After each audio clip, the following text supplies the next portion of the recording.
Cześć, witajcie z wyspy Kyushu. Znajdujemy się w Japonii. Wyspa Kyushu to jest najbardziej położona na południe. Oczywiście nie wliczając wyspy Okinawa, która jest jeszcze niżej, ale to już taka wyspa powiedzmy zdecydowanie mniejsza, ale ta z tych głównych czterech to jesteśmy na najbardziej południowej wyspie. Za nami woda, za nami wyspa Shikoku, z której przypłynęliśmy tutaj promem w dniu sylwestrowym. Koszt takiego promu godzinnego mniej więcej 300 zł, więc no, jak na Japonię ok, ale mogło być troszeczkę taniej, no, ale tak czy tak nam oszczędziło to jazdy terenem, gdzie byśmy jechali ze 2 dni najprawdopodobniej, żeby tutaj dopłynąć. Za mną tutaj widzicie jest jeden Fiat Ducato i jeszcze drugi widziałem też tam dalej, właśnie z panem rozmawiałem bardzo ładnie po angielsku, wymieniliśmy się kontaktami, więc jest konwersacja z ludźmi, nawet z kampera, czego w Korei nie było, więc dla mnie to jest ogromna zaleta tego kraju, że już powoli jakieś kontakty łapiemy i jesteśmy bardzo na ten moment zadowoleni z samego kraju.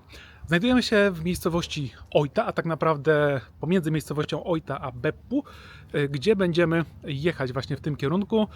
Miejscowość jest bardzo znana turystycznie pod względem gorących źródeł. Zatem będziemy tutaj jechać, żeby po prostu korzystać z różnych gorących źródeł, a także zobaczyć takie gejzery, które trochę śmiejemy się, że przypominają te gejzery z Yellowstone, bo będą parowały tak bardzo mocno, konkretnie i zobaczymy, jak nam się to spodoba. Najpierw jedziemy do takiej miejscowości nad miejscowością Beppu. Mamy do podjechania 600 metrów nad poziom morza i tam zobaczymy miejscowość o nazwie Yufuin Onsen. Tam podobno też ładne miasteczko, zobaczymy, jak ono wygląda. Po drodze liczymy też, że zatankujemy wodę, zrobimy jakiś mini serwis kampera, bo już od paru dni nie robiliśmy. Miłego oglądania.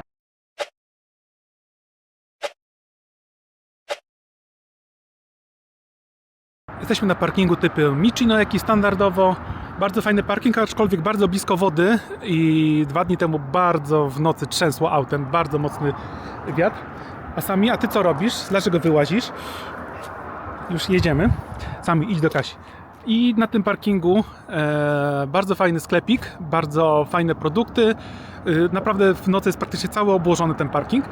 Tutaj widzicie nowe Ducato, a tutaj bliżej stare Ducato i właśnie z tym panem z tego Ducato rozmawialiśmy i wyobraźcie sobie, kierownicę ma po lewej stronie. Zatem kampery w Japonii mogą mieć kierownicę po lewej stronie. Pan mówi, że on kupił go już w Japonii, no wcześniej być może był z Europy. No i zobaczcie, właśnie pan tutaj przeszkodził mi nagranie, ale bardzo dobrze, dostaliśmy prezent. Dziękujemy bardzo, naprawdę, zobaczcie tutaj. Chyba specjalnie poszli zrobić jeszcze zakupy dla nas, więc wow, bardzo miły początek Japonii. I tak jak wspominałem, kampery mogą być z kierownicą po lewej stronie, sprowadzane z Europy. Zatem, jeśli ktoś jedzie do Korei, Japonii kamperem, myślę, że bardziej polecałbym Fiata Ducato, Citroeny też. Citroeny tu można spotkać i Peugeoty, więc tutaj samochody wielkości Ducato, tak zwane trojaczki, jak najbardziej mogą być. Ten pan ma silnik 3.0, rozmawiałem z nim, więc kampery tutaj tego typu są i są rejestrowane z kierownicą po lewej stronie, więc jak widać tutaj te kampery są i mało tego, Ducato też najnowsze można spotkać, są właśnie sprowadzane, są podobno bardzo drogie w porównaniu do Europy, ale można je tutaj spotkać. Tu na prawo widać parking, na którym nocowaliśmy, a po lewej widać wodę i tam na wprost miejscowość Oita. Oita znana właśnie tutaj z jakichś takich bardziej, nazwijmy to, przemysłowej strony, tam widać dużo jakichś, nazwijmy to, tych żurawi, jakichś kominów. Miasto przemysłowe, nie jest jakieś za piękne, ale byliśmy w nim i teraz właśnie jedziemy. Tak, byliśmy na onsenie, a tak naprawdę spa na 19 piętrze z pięknym widokiem na całe miasto i okolice. Było widać całą tą tutaj wybrzeże i całą miejscowość Beppu, który jest za nami. Tam Beppu powinno być tam gdzieś widać. I tam na którymś budynku, bo tak jak pewnie słyszeliście, no w Japonii aż tak dużo wieżowców jak w Korei nie można znaleźć. Tutaj są oczywiście wieżowce, ale nie są aż tak duże. Tam, na którym my byliśmy, to był jeden z najwyższych budynków w tej miejscowości i na 19, 20 i chyba 21 piętrze było właśnie spa z onsenami, z saunami, z zimnym basenikiem. Normalna cena w okolicach 40 zł, właśnie pomarańczowe światło muszę pędzić. 40 zł natomiast było święto, teraz jeszcze do 5-6 stycznia jest drożej i no, zapłaciliśmy tam chyba około 60 zł. My jedziemy teraz dosłownie za 1,5 km, skręcamy w prawo, więc omijamy tą miejscowość i jedziemy w góry. jako tako. Parę dni temu było w nocy i w ciągu dnia 3 stopnie, więc jak odpaliśmy, no to niestety kapała ta pompa paliwowa. Dzisiaj pokazuje nawet 20 stopni, ale to jest przekłamanie, bo ze względu na słońce myślę, że tak 10-15 stopni jest realne. Teraz odpalaliśmy i dużo mniej kapało, więc no, temperatura robi swoje, musimy unikać odpalania auta w niskich temperaturach. A dobra informacja jest taka, że paczka, którą moja mama wysłała, pozdrawiamy moją mamę za pomoc, jest już w Osace, więc została wysłana w Sylwester. Z Polski wyjechała 2 stycznia, czyli po pierwszym, 2 dni temu. Wczoraj była w Hongkongu, a dzisiaj jest już w Osace, więc musi z Osaki później do Fukuoki i tam mamy adres, gdzie będzie wysłana.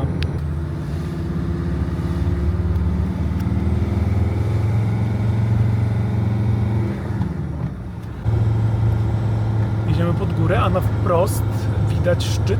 Teraz może nie robi wrażenia, bo za krzakami się schował, ale szczyt, który się nazywa, nie pamiętam nazwy, ale ma 1400 metrów i on jest nad miejscowością Beppu, a tuż obok niego jest szczyt o nazwie Tsurumi, pod który jedziemy i tam jest właśnie miejscowość Yufuin, do której właśnie chcemy zobaczyć, jak wygląda. Jak będą lepsze widoki, to pokażę Wam jeszcze raz. Normalnie palą w Japonii, nie ma to tamto. Niestety, ale szczyty się schowały tutaj po prawej stronie i nie widać za tą mniejszą górką większego szczytu, o którym mówiłem. Do miejscowości Yufuin mamy Yufuin, nie jak się wymawia, 20 km i jedziemy cały czas lekko pod górę. Jesteśmy na wysokości 300 metrów, więc jeszcze drugie tyle musimy podjechać w ciągu 20 minut.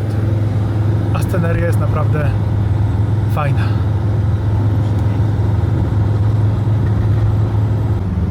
Dojeżdżamy powoli, mamy jeszcze 10 minut i widzimy jeden ze szczytów. Szczerze mówiąc nie wiem, czy to jest Tsurumi, czy ten szczyt z kolejką, ale jest naprawdę ładnie.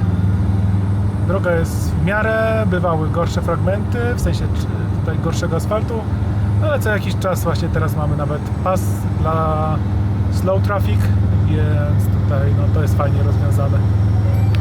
To dojechaliśmy do miejscowości, jest ruch jak na Marszałkowskiej. No strasznie.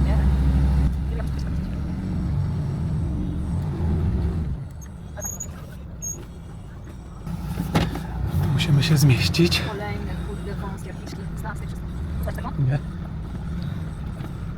Namioto? Welcome to Japan. A tam już jest szerzej, więc spoko. Tak mam ładny widok na tą górę. No. Śnieg na górze.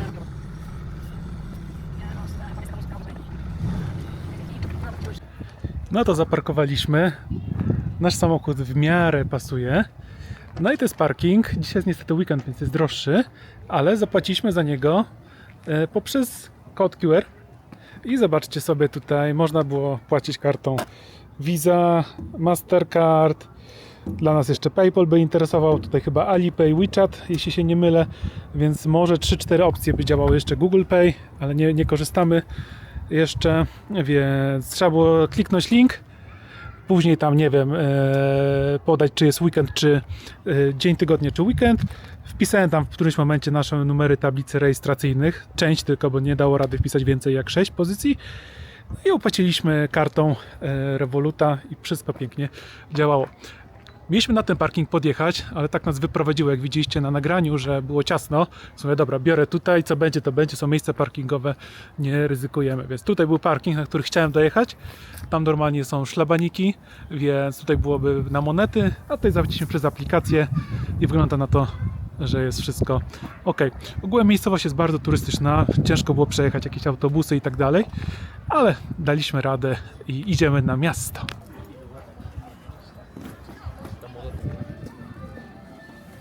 Góry górami, ale palma musi być. No a tam widać szczyt, który się nazywa Yufu, czyli trochę wam kłamałem. Ten, który ma kolejkę górską przy Beppu, to jest sami, chodź, Tsurumi, a tutaj jest szczyt Yufu. Kompletnie nie wiem, co to jest. Stare auta.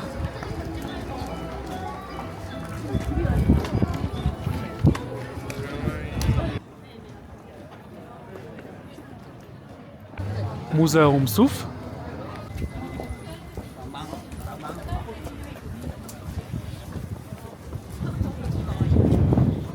Japonii można odnaleźć coś w stylu senkacza i tutaj mamy też z końcówką baum, czyli może jakieś takie nie wiem, przypominające jakieś drzewko. I tutaj mamy smak czekoladowy i matcha, ale ogółem w sklepach nawet typu konbini można znaleźć senkacze takie standardowe. Warto wspomnieć, że cały czas jest tutaj, są święta do 5-6 stycznia, zatem ruch jest tutaj jak na Marszałkowskiej. I zobaczcie, w drugą stronę, po prostu już się boję, ale tam po prostu to jest niezły zaduch. I tak naprawdę teraz jak miną te dni świąteczne, czyli od końca roku do gdzieś 5, 6, 7 stycznia, to powinien być najlepszy czas na zwiedzanie, w sensie nie powinno być dużo ludzi, aż gdzieś tak do marca, bo wtedy od marca, kwietnia zaczynają kwitnąć sakury i ludzie tu przyjeżdżają. Zatem wydaje mi się, że teraz jest dobry czas. No i musimy też uważać na weekendy, bo w weekendy droższe parkingi, no i też lokalna turystyka, nazwijmy to, kwitnie. Tutaj zatrzymaliśmy się obok sklepu z anime japońskim. Tutaj mamy sklepik z pamiątkami, z rzeczami, z mój przyjaciel albo mój sąsiad Totoro, nie pamiętam dokładnie jak to się nazywało, napiszcie w komentarzu. Kasia właśnie zobaczyła, ale nic nie kupiła. Tutaj zobaczcie, sztuka z drewna, a chociaż nie, to z papieru, a tutaj wooden art, więc część papierowych, część... Ale to nie jest, a design New Zealand, a tutaj sprzedawane w Japonii, ładne. A żeby nie było, zobaczcie tutaj co mamy. Lód. Sami lubi to. Doszliśmy trochę na bok, by uniknąć chwilę odsapnąć od tłumów. Nie lubimy, przynajmniej ja nie lubię łazić z psem po tych tłumach, bo wszyscy do niego mówią. I tutaj taka ciekawostka, jeśli chodzi o Japonię, no to w Japonii jak ktoś mówi, że dog jest fajny, po angielsku cute, to w Japonii jest kawaii, a jeśli tutaj jest też sporo Koreańczyków, to mówią cały czas kijoło, więc jesteśmy jesteśmy w stanie w miarę prosto rozpoznać, kto jest z jakiego kraju, czy z Korei, czy Japonii. Kto powie mi, w jakim kraju jesteśmy?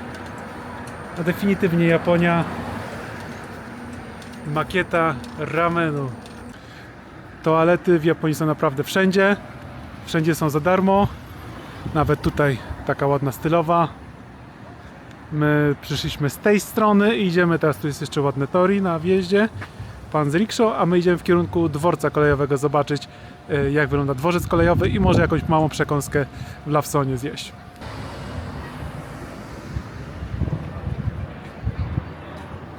I zaraz idziemy w kierunku dworca na końcu. Wygląda na to, że na dworzec trzeba, tutaj sprawdzają bilety chyba, więc jakoś z boku postaram się nagrać, bo jakiś ładny pociąg stoi tutaj.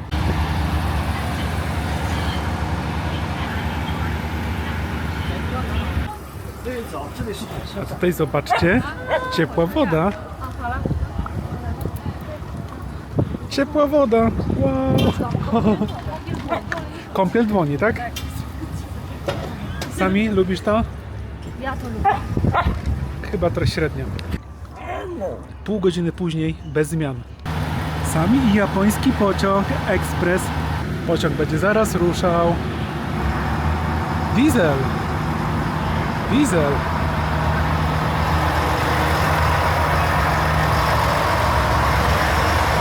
Ale kosmos.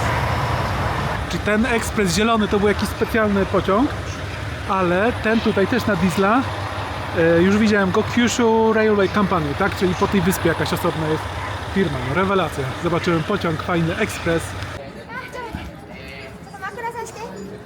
No to zwracamy powoli do busa. Trochę się przeczyściło, jeśli chodzi o ludzi, więc można coś nagrywać. I co, taka pierwsza miejscowość, w której było naprawdę dużo turystów. Okres świąteczny Unii. Okres świąteczny i pierwszy raz tak dużo turystów widzieliśmy, zatem tak wygląda sezon tutaj, gdzie jest dużo ludzi i nawet fajnie, tak z jeden dzień sobie miła odmiana, bo zawsze, tak jak Kasia mówiła, że jeździliśmy głównie po wsiach, no i miała rację, a teraz trochę więcej ludzi i co musimy zrobić teraz? Musimy na prawo od tej góry, teraz nie będzie widać, ale na prawo od góry musimy przejechać drogą, która jeszcze 200 metrów nas w górę zawiezie i musimy to za dnia zrobić, żeby było bezpiecznie. I tam ona jest gdzieś nad tym budynkiem z tym takim dachem zaokrąglonym, nazwijmy to, i tam może być parking, może wodę znajdziemy i następnie jedziemy do Beppu, już do samej tej głównej miejscowości. Tam musimy znaleźć jakiś nocleg. Jest parę opcji, więc będziemy Wam pokazywać. A droga, o której mówię, jest tam w górze. Tam musimy wjechać, przejechać i później w dół do samego Beppu. Czarno-biały 7-Eleven.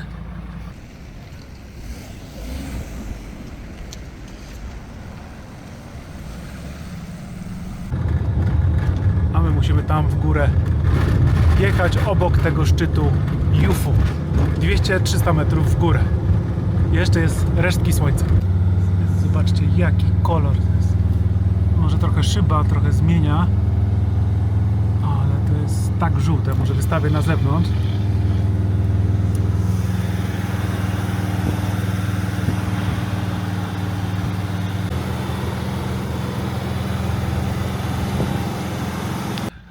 Obok drogi to znaleźliśmy taką malutką uliczkę.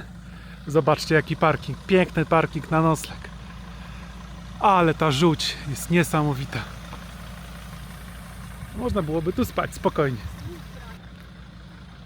A drzewa jak na sawannie. Takiej jesiennej sawanny. Jesteśmy już w prefekturze. O chwilę, tu może być woda. Więc jesteśmy już w prefekturze, już w mieście Beppu, ale to jest parking, który być może gdzieś tutaj jest jakaś woda, więc musimy ogarnąć temat. Woda była do nalania, była cały czas odkręcona, lekko leciała, niestety nie było kurka, aczkolwiek ja mam taki kurek, więc dałoby radę tutaj to obejść, ale zanim tutaj coś ogarnę, niech coś się popsuje, w sensie coś przestanie tam działać, bo ja odkręcę, przekręcę, więc nie ryzykujemy.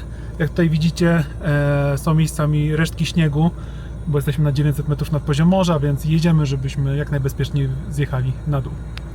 Tu mamy szczyt Jufu, a na wprost teraz już mamy wreszcie się odkrył szczyt Tsurugi, który góruje nad Beppu. Po udanym, aktywnym dniu idziemy zjeść hama sushi.